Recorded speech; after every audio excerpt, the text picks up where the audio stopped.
The Hearts of Gold podcast is brought to you by the Grow and Share Network, produced by Off the Walter Media Productions. Welcome to Hearts of Gold. Today we have Tati with us. Hi. Hi. Can you tell us about your Girl Scout Gold Award project?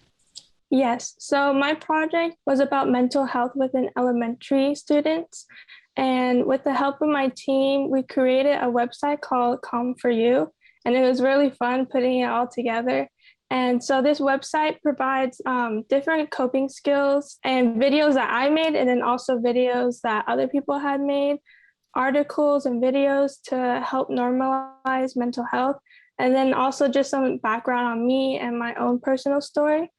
And I also made a YouTube channel to make videos about coping skills, and I did a lot of drawings, and that was really fun, and I'm still continuing it now.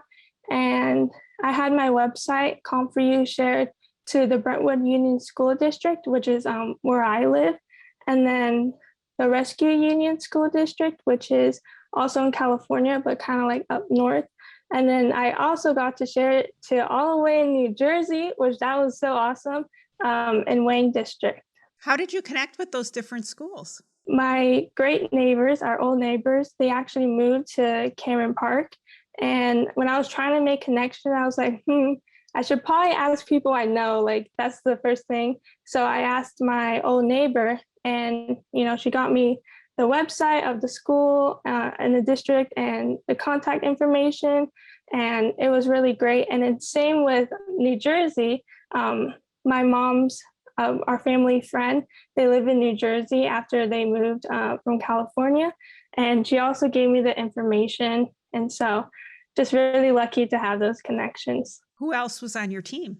My team was mostly just my Girl Scout troop. So four girls, and also my a doctor, Dr. Mendoza. And yeah, that was it.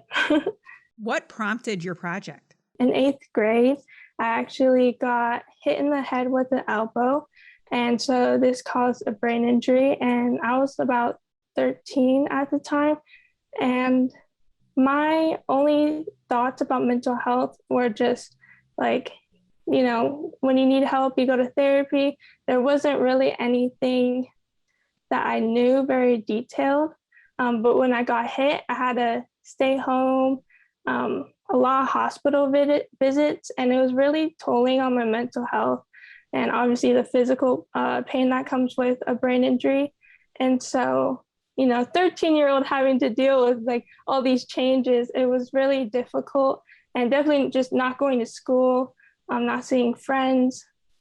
So that was really hard. But this definitely opened the conversation of mental health in our house, because before that, there was nothing really that we talked about. So a year after I got hurt, I actually started therapy, and I learned about coping skills, which is kind of like what my website is all about, because I found it very helpful.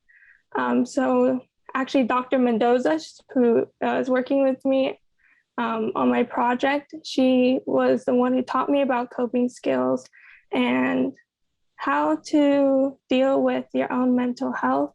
And so that was kind of the start of why I want to talk about mental health and my own story, and then also normalize it, because I definitely had an ignorant way of thinking about mental health. I always thought therapy was like if you've been in a war, and I didn't consider my trauma, traumatic enough, even though that's not true. Anyone should be able to get therapy to help. And so that really made me want to talk about it, because I learned so much. What was your biggest takeaway from your project? It really did make me feel like I can do something with my voice. And I feel like my story really didn't have any value until I, knew that I can share it and potentially help people or just spread the word about mental health. And so I think that is one of the biggest things that came for me, like personally, from this project. And it's been really nice to kind of see the growth of myself as well as the project. So What was your biggest challenge during your project and how did you overcome it? differentiating what is a leader and being bossy. Um, my personality is definitely more timid. I don't really want to come across as annoying.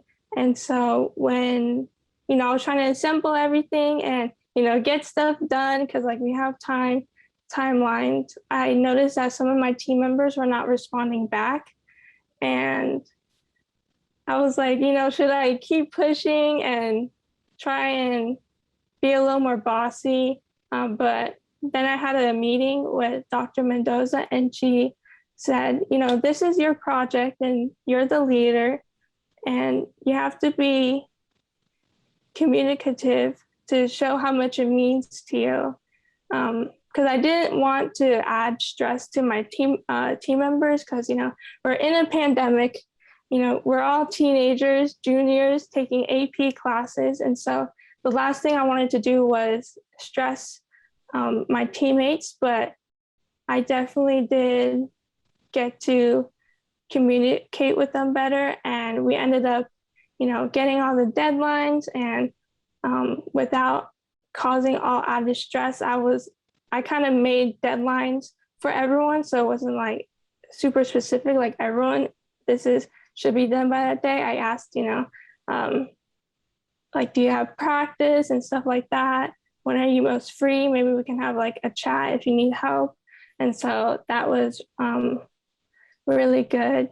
I also had a hard time hearing some negative comments. There wasn't a lot, but I definitely take things to heart. So when I hear like the negative comments definitely did hurt because it kind of goes into the biggest problem I had during this project was feeling that I wasn't good enough. So definitely hearing those negative comments, it really did take a toll and made me think, am I actually helping people with this project? Where am I going wrong? And so there's a lot of times where I had to reevaluate myself. I was like, is this the best for the audience I'm trying to have? And so that definitely was a hard challenge to get over because seeing yourself as someone who can help is really hard because you see all these amazing people and you're like, wow, they're heroes and stuff. And then kind of when I look at myself, I'm like, I'm just, a regular teenager. Like, can I actually accomplish this? And definitely the motivation of my team definitely did help me. And I was able to push through all those doubts and I was able to complete my gold award and want to continue it even after. So it sounds like your Gold Award project helped you build your leadership skills and improve your confidence. What else did you learn from going through the Gold Award process? To take any risks, definitely with filling out that first proposal. I know like I was not going to make sure everything was perfect. I just wanted to, get all my ideas out there and kind of have a gist because I actually had to submit it twice. And so I know it takes a while. And so get started. That was that was the most important part, was to get started. What else did you learn during your Gold Award project? I also got to do my graphic design skills, which was super fun because I have an iPad and so I use Procreate. And so I got to do a bunch of editing on videos. I got to learn how to make a website. That was pretty cool. I didn't think I could do that. And so definitely, with the pandemic, we're all on technology. And so I definitely got to improve my technology skills because I was kind of lacking in that department before my project. So I definitely did improve with that. And your website is Calm4you, and we will have a link in the show notes if anybody wants to go look at that for them. What other Girl Scout experiences have you had? When I was little, I went to, what is it called? A Girl Scout camp.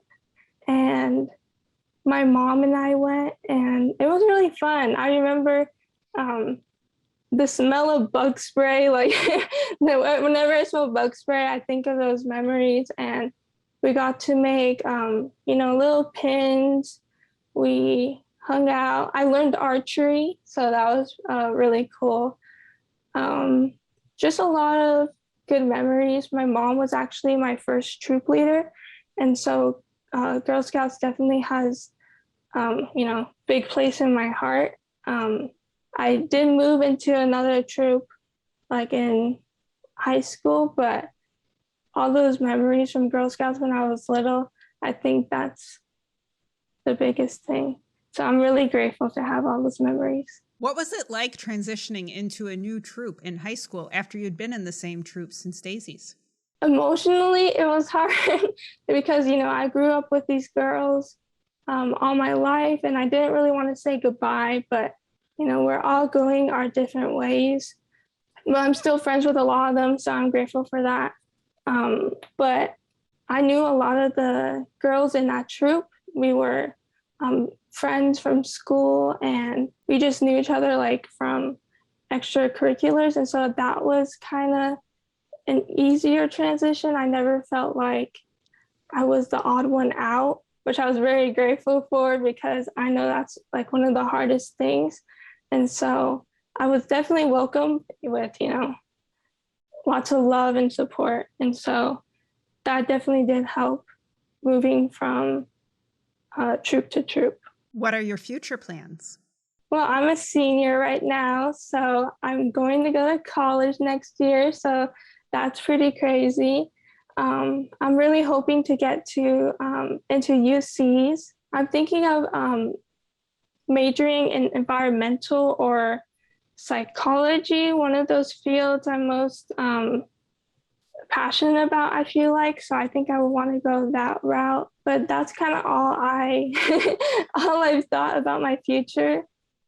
Besides, in terms of the Gold Award, I'm still going to continue it as long as I can with, updating the website and still making videos on my channel. So that's the future I have so far planned ahead.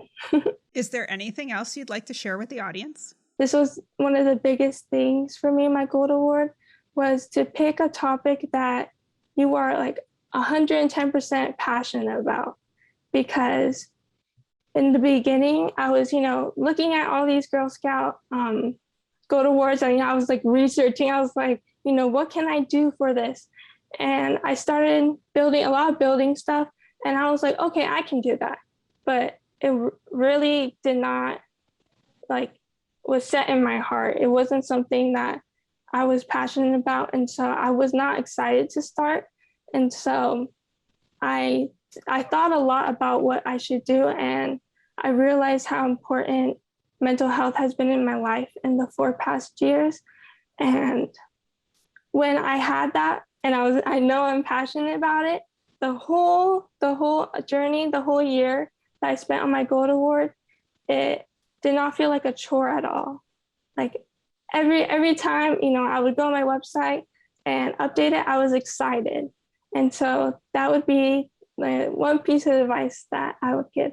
How do you make your s'mores? Actually, on the 4th of July, I think, my family and I made s'mores, and we have a fire pit. So I definitely love microwave, they're great, but I love going on the fire pit. I do burn my marshmallows a lot, but I like it more, I say like crispy, I guess, like light brown. We get Hershey chocolates and graham crackers, and then I have it with a big cup of milk. Well, thanks for joining us. Thank you. Make sure to click follow or subscribe so you always know when new episodes are released. And don't forget to power your passion and conquer your challenges. The Hearts of Gold podcast is brought to you by the Grow and Share Network, produced by Off the Walter Media Productions. Thank you for listening and spreading the word on what we do. If you want to share your story of how you earned your Gold Award, reach out and send an email to growandsshare cheryl.m.robinson@outlook.com. Be sure to listen to the newest episodes on your favorite podcast app, as well as view the full video episodes on youtube.com/Cheryl M. Robinson. That's youtube.com/Cheryl, the letter M, Robinson. Take care, and we'll see you next time.